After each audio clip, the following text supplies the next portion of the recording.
Salam Bapak Ibu, Gereja Baptis Indonesia Pengharapan Surabaya, demikian juga Jemaat Gereja Baptis Indonesia Betania. Kita bersyukur pada hari ini kita bisa berbakti bersama-sama di hari Minggu yang indah ini. Saya berdoa pertemuan-pertemuan sejenis ini akan terus membangun iman kita di dalam Tuhan ketika kita menjalani hidup di tengah-tengah dunia ini. Bapak, Ibu, Saudara, dan juga anak-anakku semua, pada masa sekarang ini menjadi sebuah masa pemuritan di mana-mana. Ada gerakan pemuritan yang begitu besar terjadi di dunia, termasuk di Indonesia ini. Di Indonesia, secara khusus di Surabaya, ada sebuah gerakan pemuritan yang namanya IDMC. Sedikit-dikitnya 2.000 orang selalu ikut setiap tahun. Lalu minggu ini saya mengikuti seminar online yang dilaksanakan oleh Bilangan Research Center, dan dalam penelitiannya juga menekankan bahwa sangat penting gereja melaksanakan pemuritan. Pemuritan adalah sesuatu yang penting. Mengapa demikian?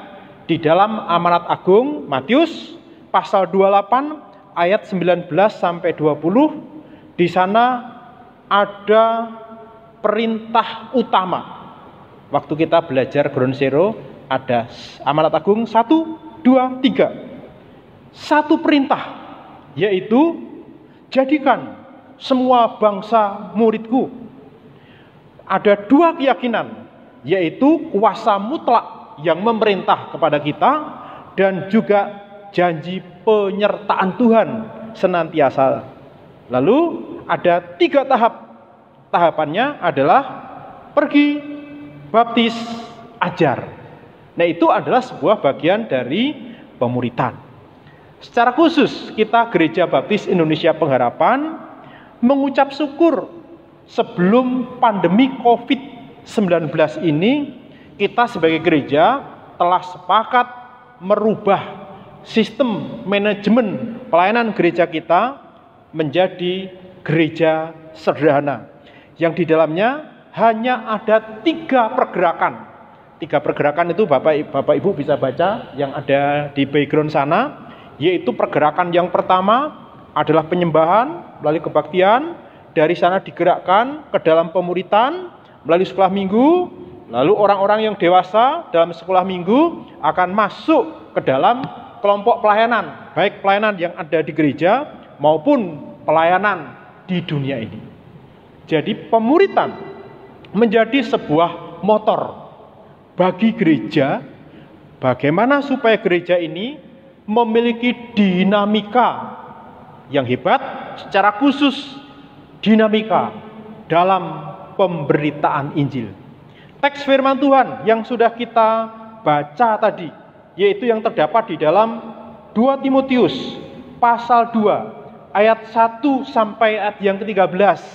Di sana menjelaskan tentang pentingnya sebuah pemuritan, agar hasil pemuritan ini akan terus membawa setiap anak-anak Tuhan membawa kabar baik ke tengah-tengah dunia ini. Bagaimana supaya pemuritan ini bisa terjadi secara efektif di dalam kehidupan kita gereja Tuhan? Ada 3 hal yang perlu kita perhatikan. Yang pertama yang perlu kita perhatikan berdasarkan 2 Timotius pasal 2 ayat 1 sampai ayat yang kedua. Kalau saya baca, karena di sini ada ayat yang penting untuk kita perhatikan ya. Ayat yang pertama berbunyi, sebab itu hai anakku, jadilah kuat oleh kasih karunia dalam Kristus Yesus. Nasihatnya adalah supaya setiap kita anak-anak Tuhan, murid Kristus, menjadi kuat oleh kasih karunia.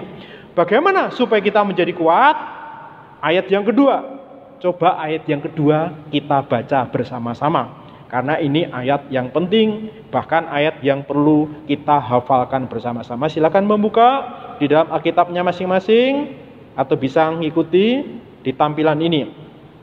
2 Timotius pasal 2 ayat yang kedua kita baca bersama-sama. Mari, apa yang telah engkau dengar daripadaku di depan banyak saksi, percayakanlah itu kepada orang-orang yang dapat dipercayai, yang juga cakap mengajar orang lain. Bagaimana supaya kita menjadi kuat di dalam kasih karunia Tuhan? Ayat ini memberikan perintah, yaitu supaya kita memasuki proses pemuritan. Ketika kita memasuki proses pemuritan, berarti ada yang memuridkan, ada yang dimuridkan. Supaya pemuritan ini bisa berjalan dengan baik. Seperti bagian firman Tuhan tadi, ada kata penting yang perlu kita perhatikan, yaitu dikatakan di sana supaya kita dapat dipercayai, ya. Kita mencari orang yang dapat dipercayai. Itu artinya demikian. Ketika kita sudah menjadi orang Kristen dewasa secara rohani, kalau di dalam gereja kita itu masuk kategori sebagai gembala-gembala kelas, ketika sudah menjadi gembala kelas bisa disebut sebagai mentor, mereka akan merekrut orang untuk dimuridkan. Ketika merekrut orang untuk dimuridkan, maka gembala kelas harus bisa mempercayai orang yang direkrut. Dalam sebuah kapasitas iman yang terbatas, dalam kapasitas pengabdiannya juga masih terbatas, dalam kondisi karakter hidup Kristennya juga masih terbatas. Kita harus berani mempercayai untuk dimuridkan supaya Tuhan mengubahkan. Namun sebaliknya juga orang-orang yang dimuridkan juga perlu belajar mempercayai, menghargai, yaitu mereka yang sedang memuridkan. Orang yang dimuridkan perlu menghargai, mempercayai gembala yang memuridkan atau guru kelas yang memuridkan, yang berfungsi sebagai mentor di sana. Ketika kedua-duanya bisa saling mempercayai, maka proses pemuritan ini akan bisa berjalan dengan baik, yang akan terus membawa pertumbuhan iman. Seperti bagian firman Tuhan yang ada dalam teks yang sudah kita baca tadi, Tuhan akan memberikan pengertian dalam segala sesuatu kepada kita, yang akan terus memimpin pertumbuhan iman kita, termasuk tanggung jawab pengabdian terhadap Injil akan bisa kita lakukan. Bahkan keberlangsungan pengabdian pemberitaan Injil akan bisa kita lakukan apabila kita ada dalam pemuritan. Ini kebenaran yang pertama, ya, bahwa pemuritan membutuhkan rasa saling percaya. Lalu yang kedua, pemuritan adalah sebuah proses yang menuntut disiplin. Sekali lagi, pemuritan adalah sebuah proses yang menuntut disiplin. Silahkan perhatikan ayat-ayat yang ada di khususnya mulai ayat yang ke-4 sampai ayat yang ke-6. Bapak Ibu, kalau Bapak Ibu memperhatikan, ketika kita menjadi murid Kristus lalu dimuridkan, proses pemuritan ini akan mengubah mental kita. Yang awalnya orang-orang Kristen ketika sudah percaya mau melayani, tapi ketika mau melayani sifatnya sukarela, menjadi relawan. Kalau nggak rela juga tidak akan melayani. Ayat yang kita temukan di dalam ayat yang ke 3 sampai 6 ada sebuah target-target pemuritan mental seorang murid yang harus dicapai. Dari seorang yang menjadi sukarelawan harus tumbuh menjadi mental seperti yang dicatat di dalam ayat yang keempat. Di dalam ayat yang keempat di sana dikatakan seorang prajurit yang sedang berjuang tidak memusingkan diri dengan soal-soal penghidupannya, supaya dengan demikian ia berkenan kepada komandannya.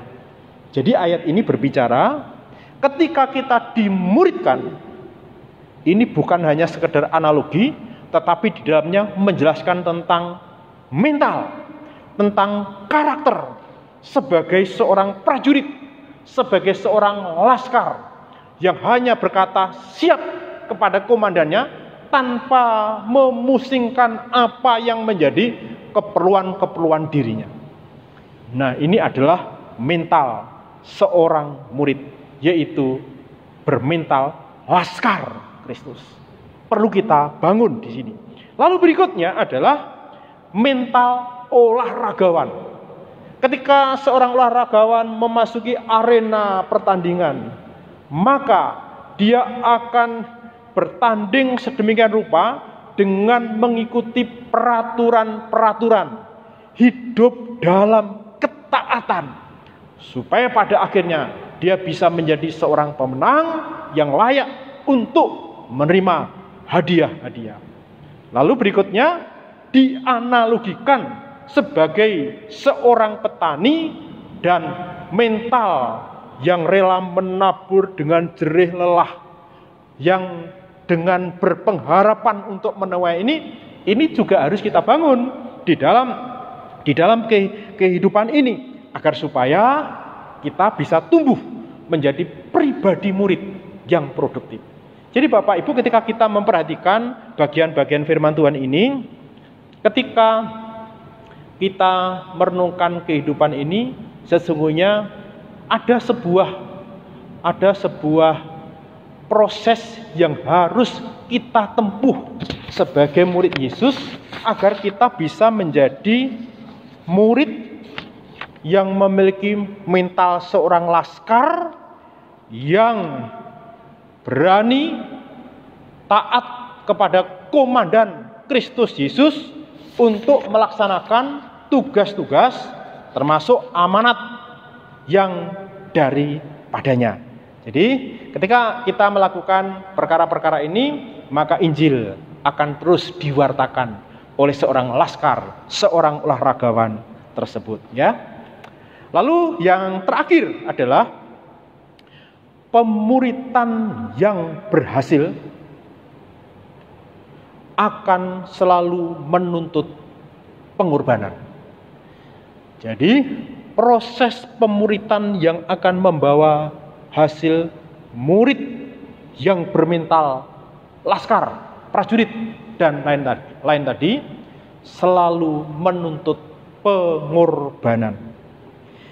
Proses pemuritan seperti yang kita baca di dalam ayat yang ke-9-10 menuntut adanya pengorbanan. Saya tidak membaca, tetapi bisa dibaca di bawah ini, yaitu ayat 9-10. Ketika kita menjadi murid yang taat memberitakan Injil, selalu ada penderitaan. Sekarang Bapak Ibu, mari kita akan renungkan perkara ini, ya. Proses pemuritan sejati selalu menuntut pengorbanan. Kita tidak bisa melaksanakan sebisanya. Tidak bisa kita melaksanakan secara biasa-biasa saja dengan waktu yang ada.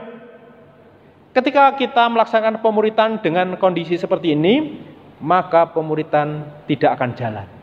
Tidak akan jalan. Pembentukan karakter murid Kristus yang militan tidak akan terjadi. Jadi perlu ada pengorbanan, menyisihkan waktu, mencurahkan tenaga dan pikiran, bahkan harta kita korbankan untuk proses itu. Pengalaman dalam kehidupan kita bersama, ketika kita menjadi murid Tuhan, lalu kita mengabdi, mesti ada pengorbanan. Para gembala kelas, ketika melaksanakan tugasnya, dia tidak bisa melaksanakan tugasnya biasa-biasa saja, tapi harus mempersiapkan diri sedemikian rupa, memperhatikan murid yang dimuridkan, memberi waktu untuk belajar, memberi waktu untuk berdoa, menyisihkan semuanya itu di tengah-tengah berbagai macam segala kesibukan. Demikian juga orang-orang yang lain di dalam ibadah, mereka perlu menyingkirkan berbagai macam kesibukan yang ada, dikhususkan untuk melayani Tuhan. Seperti tim multimedia, ketika melaksanakan tugasnya juga tidak bisa laksanakan secara biasa-biasa saja. Pasti diagendakan, pasti memangkas jadwal, pasti menyingkirkan banyak hal agar supaya tim multimedia ketika mengerjakan layanan virtual seperti ini akan bisa dilaksanakan dengan baik. Sekali lagi, selalu perlu pengorbanan. Tanpa pengorbanan tidak akan ada kemuliaan. Mesti ada pengorbanan. Minggu ini Bapak Ibu, saya mengikuti seminar online dari Bilangan Research Center tadi. Lalu di situ itu ada sebuah hasil penelitian yang isi penelitian itu adalah seperti ini. Di masa pandemi ini ada banyak gereja-gereja mengalami berbagai macam tantangan. Tetapi ada satu data yang menarik. Yang menarik adalah gereja-gereja yang mengalami penurunan income gereja. Penurunannya sekitar 40 sampai 60% itu sedikit atau besar? Itu besar. Tetapi gereja-gereja yang mengalami penurunan sekitar 40 sampai 60%, justru gereja ini yang banyak membantu gereja-gereja lain, yang banyak berbuat sosial ke tengah-tengah masyarakat. Itu artinya apa? Kondisi mereka sesungguhnya itu ada dalam kekurangan. Tetapi dalam kekurangan yang ada, mereka rela membantu, rela menjadi berkat. Ini yang namanya pengorbanan. Jadi sekali lagi, supaya Bapak Ibu bisa menjadi murid Kristus, maka kita harus disiplin berkorban. Jadi mari Bapak Ibu kita renungkan kebenaran-kebenaran ini. Tuhan ingin supaya kita memiliki mental sebagai prajurit, sebagai lastar, sebagai olahragawan, sebagai seorang petani yang bekerja keras, yang berpengharapan untuk menuai itu. Apakah semuanya itu bisa dilaksanakan? Janji firman Tuhan, bisa.